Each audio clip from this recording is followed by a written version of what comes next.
First and foremost is probably a safer investment for most people, depending on your risk tolerance and if you can tolerate volatility, would be just to simply invest in the stock market or into a long-term, ETF fund like a Vanguard fund. Now, what that basically means is a lot of people think that the stock market is risky.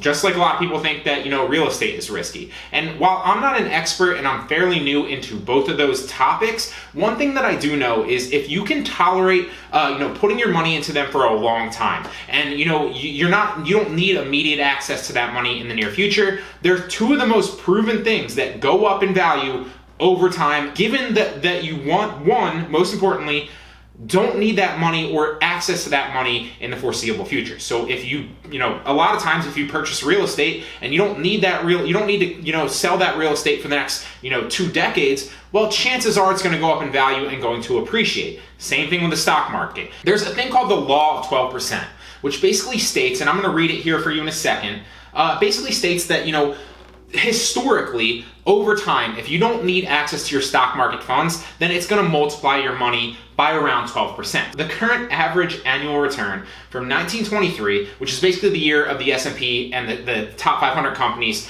inception, through 2016 is about 12.125%. Now, that is obviously a long way back, like it says here, and most people aren't concerned with the long term, that long back. So let's look at some more, recent numbers. From 1992 to 2016, the average is about 10.72%. From 87 to 2016, it's about 11.66%. In 2015, the market's annual return was 1.31%. So if you're looking at it from a yearly perspective, obviously that volatility can scare you. And sometimes you might be down depending on how diversified your portfolio is and what you're invested in. And there's many ways to invest in stocks and, potentially even dividend stocks too. So you're getting passive income and cash flow from your dividends.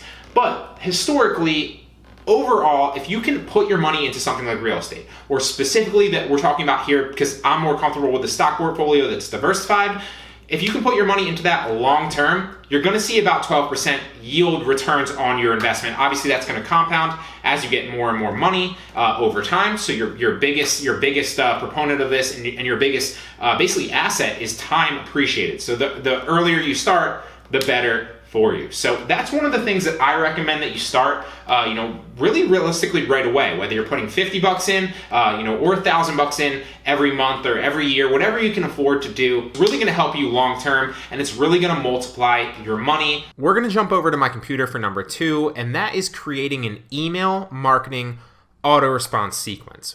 Basically, an email auto-response sequence is what you see here. You're going to collect emails on a free offer landing page right here to your email list, and you're also going to send those people through an email auto-response sequence. Now, how do you make money from it? How do you multiply your money with this method? Now, this is also something that I've done in the past, and something that worked fairly well for me for a couple months, and then it went down a little bit since then.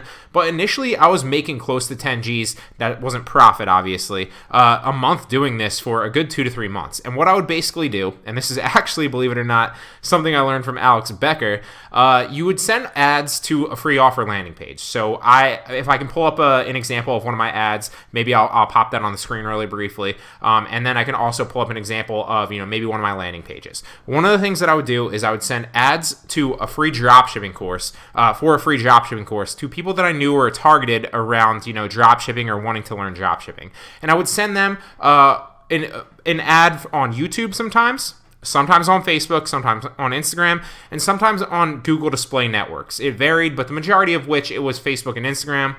I also tested a few YouTube ads too, and here and there on Google Display Network, although I also noticed that Google Display Network's ads were a little bit overpriced, whereas Facebook and Instagram kind of gave me a consistent, good return on my ad spend, and I could get those people through my funnel at a profit. So basically, you're running ads for a free dropshipping course, okay?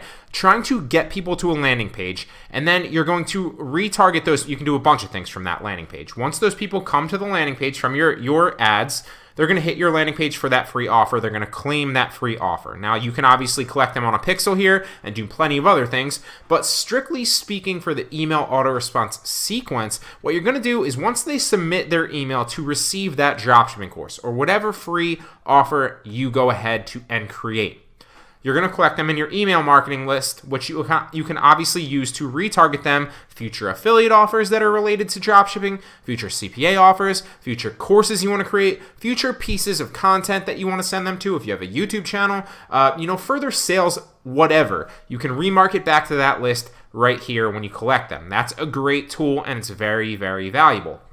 Furthermore, you're going to set up from that free offer an email auto response sequence. So they're also going to go through the sequence, which is 100% automated. So you get to a point, and I'm going to talk about this here in a second, where every dollar you spend right here on your ads might bring you back $2. It might bring you back $3. It might bring you back $3.50, depending on your offer and what you're actually giving away and selling in your email auto response sequence. So basically, if you're spending for every dollar that you spend to send somebody through your funnel, you might make $3 on the back end on average, depending on what they purchase. All right, so moving on to number 3 now. After we talked about that, is one that you're all going to recognize if you're familiar with this channel, and that is online arbitrage. Now, I love online arbitrage. It's probably, in my opinion, one of the most surefire ways and one of the safest ways to multiply your money here online. There are so many different ways to do online arbitrage. You can buy from retail stores and sell back on Amazon, eBay, Mercari, and Poshmark. You can buy bulk liquidation pallets or smash lots liquidation pallets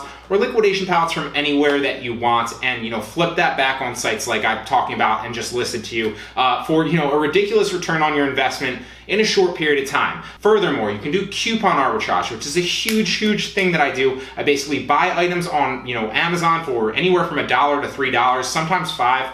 And realistically $1 to $5, and I flip them back on Amazon for anywhere from $10 to $40 most of the times. And that's a ridiculous return on your investment that you're going to see that multiplied money every 2 to 4 weeks, honestly, because Amazon pays you out in a 2 to 4 week period. It depends how fast you ship them and how well you source the products. But hopefully, hypothetically speaking, if you drop $100 initially, or start with $100, you can turn that $100 into maybe $300 to $400 to $500, depending on the products that you're buying, because every product is different.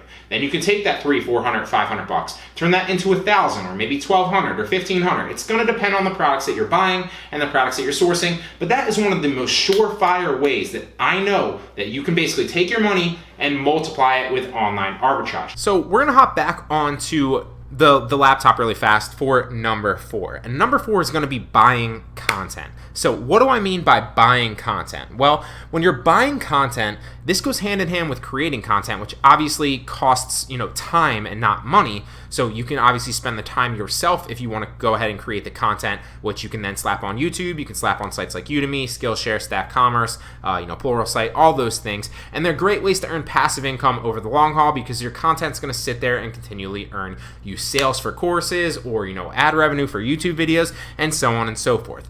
But the way that you can basically spend money to multiply your money by buying content is you can pay somebody for the rights to their content. So if you know somebody already that has built up a persona in a certain industry, well, you can go ahead and license some of their content and slap it on a site like Udemy or a site like Skillshare or even YouTube and especially Stack Commerce. You can also potentially hire someone to create a course on something that's in demand, which I'm going to show you right here, with this tool that Udemy gives you where you can basically search through things here in a second.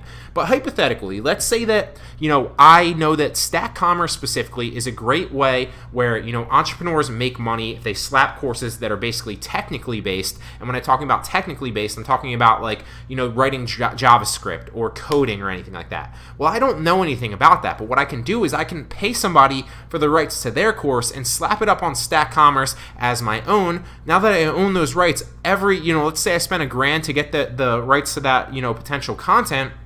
For every sale that I make, I'm going to get that money back eventually, thus paying for that $1,000 back eventually and, making more money in the future. So that's a great way that you can do it. Another great way that you can do it is you can, if somebody that has great content or great courses, you can pay them for it. And if you know that they're not on a site like Skillshare or Udemy or even, YouTube, you can pay them for that content and then slap that content on a site like Udemy.